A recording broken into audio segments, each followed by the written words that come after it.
Hello दोस्तों, कैसे हैं आप लोग। स्वागत है आपका अपने चैनल रश्मि भट्ट में, जहां आप लोग को तो पता होगा कि आज थर्सडे है। तो पिछली वीडियो में मैंने आपको बताया था कि थर्सडे में हम कैसे बृहस्पति देव की पूजा करते हैं। एक उसकी वीडियो हाईलाइट करवाई थी, जो मैंने शॉर्टकट में आपको सारा दिखाया हुआ था। बट वहीं मैं आज आपको बताना चाहूँगी कि इस फास्ट के क्या क्या विधियाँ हैं, इसके क्या क्या नियम हैं, क्या क्या रूल्स हैं जो इसमें फॉलो करने पड़ते हैं। तो चलिए स्टार्ट करती हूँ मैं। इसमें हमें किन किन चीज़ों की ज़रूरत पड़ती है और किस तरीके से भगवान विष्णु की आराधना की जाती है। इस नियम के कुछ नहीं, सॉरी, इस व्रत के कुछ नियम्स। तो पहला नियम तो ये है, इसमें सुबह उठ के सीधे हम जब उठते हैं उसके बाद जब हम स्नान करते हैं तो इसका पहले नियम स्नान करते टाइम पे ये आता है कि हमें इसमें बाल नहीं धोने होते हैं, वहीं साबुन का यूज नहीं करना होता है। तो यहाँ तक का कॉलगेट भी नहीं कर सकते हम इस फास्ट में। कॉलगेट आप लोग रात को कर सकते हैं। वहीं इस फास्ट के जो दूसरा नियम है, इसमें हमें येलो चीज़ों का यूज़ करना होता है। ज़्यादा से ज़्यादा येलो चीज़ें ही अपने आसपास रखनी होती हैं। जैसे येलो कपड़े, आपको दिख रहा होगा मैंने जो आज ड्रेस पहना है वो येलो एंड रेड है, तो इसमें येलो कपड़े पहनने होते हैं। और वहीं इसका तीसरा जो नियम है, इस फास्ट में एक टाइम फास्ट में सभी फास्ट में तो एक ही टाइम खाते हैं, बट इसमें खाने में हमें नमक का यूज नहीं करना होता है बिल्कुल भी। अगर आप लोग सब्जी खाए हैं तो जो दाल वाली चना होती है, दली वाली येलो येलो कलर की जो चना होती है उसकी सब्जी बना सकते हो, बट वो बिना नमक के खाना होता है। वहीं अब हम बात करते हैं यहाँ पे हमें पूजा में इसके लिए क्या क्या चाहिए। सबसे पहले तो हम जब पूजा की थाल तैयार करते हैं ना, तो उसमें हमें चाहिए होता है धूप। अगर धूप चाहिए होता है, कपूर चाहिए होता है, घी के दिए चाहिए होते हैं, येलो फूल चाहिए होते हैं, येलो टीका यानी कुमकुम कहते हैं, कुमकुम, हाँ कुमकुम चाहिए होता है। और वहीं वहाँ पे जो चावल होते हैं, हमें चावल का यूज नहीं करना होता है। वहाँ पे हमें जौ, चावल की जगह जौ रखना होता है।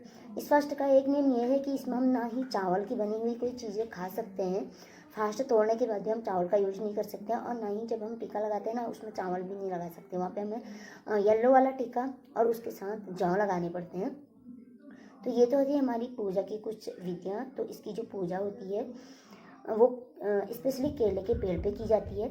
केले के जड़ में पूजा की जाती है। जिस पेड़ की हमें पूजा करनी होती है वहाँ पे एक येलो कपड़ा, उस पेड़ में एक येलो कपड़ा बांधना पड़ता है। नया नया कोई भी कपड़ा आपके पास घर में पड़ा हो तो, या फिर मार्केट से ले आइएगा, वो कपड़ा बांधना पड़ता है। उसके बाद उसकी जैसे ही हम मंदिर में पूजा करते हैं वैसे ही सारे नियम हम वहाँ पे केले के पेड़ के यहाँ पे करते हैं। वहाँ पे जो व्रत फास्ट रखा है जिसने, उसको 108 बार बृहस्पति देव का जाप करना पड़ता है।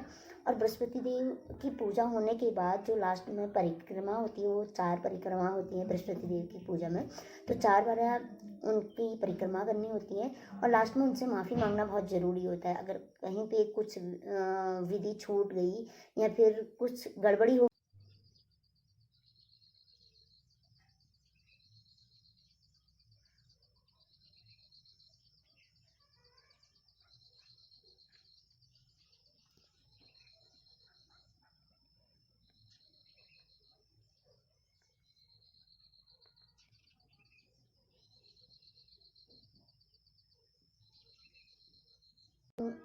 बृहस्पतिवार का जो व्रत है वो एक राजा और रानी की कहानी पे आधारित होता है। उनकी बहुत अच्छी ज़िंदगी चल रही होती है, बहुत बहुत मतलब उनके पास धन अन्न की कोई भी कमी नहीं होती है। जब एक बार मतलब कोई भिक्षार्थी आते हैं, रानी उसे भिक्षा नहीं दे पाती है, काम में इतना बिजी होती है कि उन्हें भिक्षा नहीं दे पाती है। इसके चक्कर में जो राजा ने जो साधु आए होते हैं, बृहस्पति देव आए होते हैं साधु के रूप में, वो उन्हें सारी अपोजिट विधि बता के जाते हैं। वो कहते हैं कि इस दिन ये करोगी तो तुम्हें अवकाश हो जाएगा, तुम्हें इस दिन पीले वस्त्र नहीं पहनने चाहिए, इस दिन तुम्हें सुबह को बहुत लेट उठना चाहिए, और इस दिन तुम्हें झाड़ू पोछा करना चाहिए, झाड़ू लगा के कोने में घर के एक कोने में रख देना चाहिए।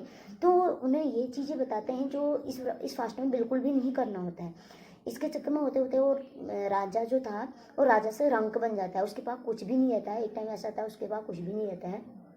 तो वहीं जब रानी और राजा बहुत परेशान होने लगते हैं तो राजा तो परदेश चले जाते हैं।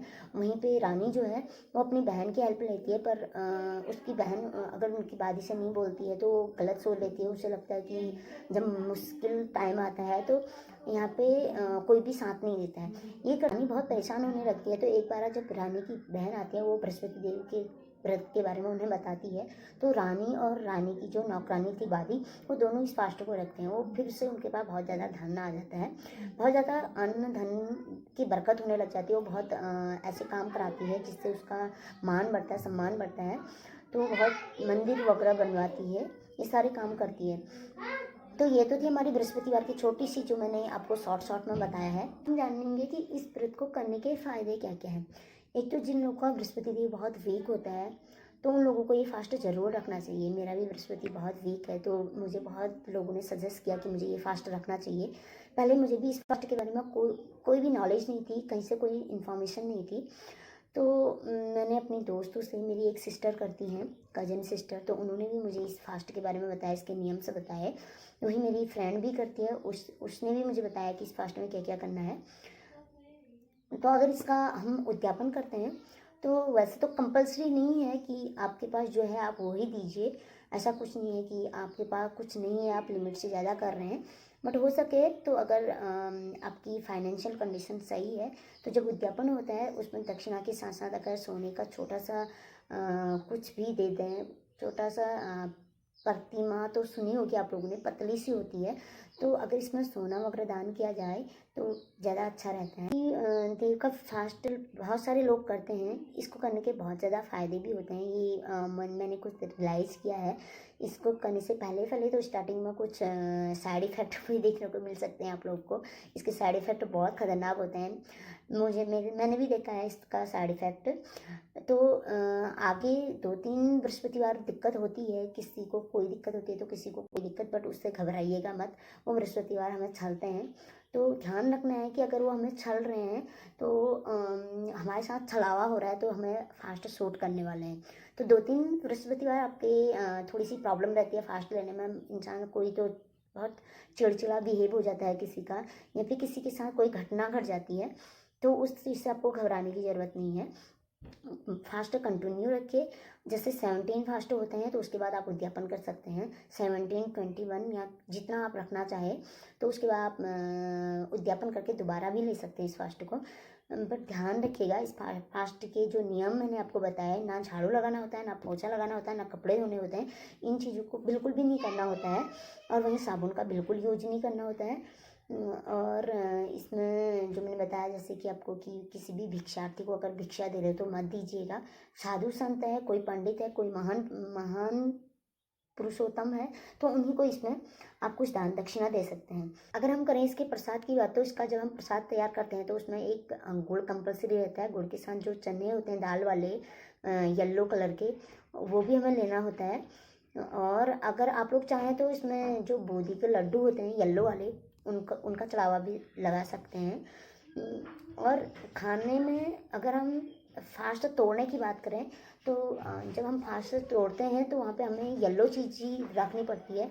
बेसिकली मैं जो लेती हूँ वो तो मैं सिवैया लेती हूँ, या फिर दही, मैं हल्दी मिला के दही रोटी और हल्दी वाला दूध।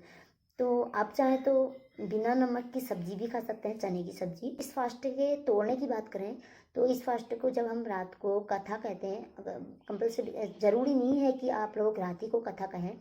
आप चाहे तो आप सुबह भी, मॉर्निंग में भी कथा पढ़ सकते हैं। बट जब हम शाम को पूजा करते हैं उसके बाद जब हमारे खाने की बारी आती है, तो इसमें जो हमें खाना खाना होता है वो बिना नमक के खाना होता है। और चावल से बनी हुई चीज़ें हम नहीं खा सकते हैं। तो इस चीज़ का ध्यान रखिएगा। अगर आप खीर बना रही हैं तो या तो साबूदाने की खीर बना लीजिए या फिर सेवैया वगैरह ले लीजिए, वो ज़्यादा बेटर है। और चावल वगैरह की कोई भी चीज़ हमें नहीं खानी होती है।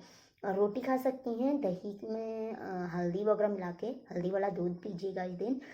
तो हल्दी का जितना भी सेवन करेंगे तो बेटर है, अच्छा है इस फास्ट में। तो हल्दी वाला ही खाना खाना होता है। तो ये तो थी कुछ बेसिक सी बातें जो बृहस्पति देव के व्रत में जो फॉलो की जाती हैं। तो दोस्तों ये तो थी मेरी एक छोटी सी बृहस्पति देव के व्रत में हम क्या क्या रूल्स एंड रेगुलेशंस को फॉलो करते हैं। तो मैंने ये की इन्फॉर्मेशन आप लोगों को बताई कि किस तरीके से हम इस फास्ट में क्या क्या नियम होते हैं, क्या क्या इसके रूल्स होते हैं जो हमें फॉलो करने ही करने होते हैं। अगर आप बृहस्पतिवार का व्रत लेना चाहते हैं तो प्लीज़ इन नियमों को ज़रूर देखिएगा, मेरी वीडियो अंत तक देखिएगा। अगर आपको वीडियो ये इन्फॉर्मेशन अगर पसंद आई हो तो प्लीज़ लाइक कीजिए, शेयर कीजिए एंड सब्सक्राइब कीजिए, और मुझे ऐसी इंफॉर्मेटिव वीडियोस बनाने के लिए सपोर्ट कीजिएगा। धन्यवाद।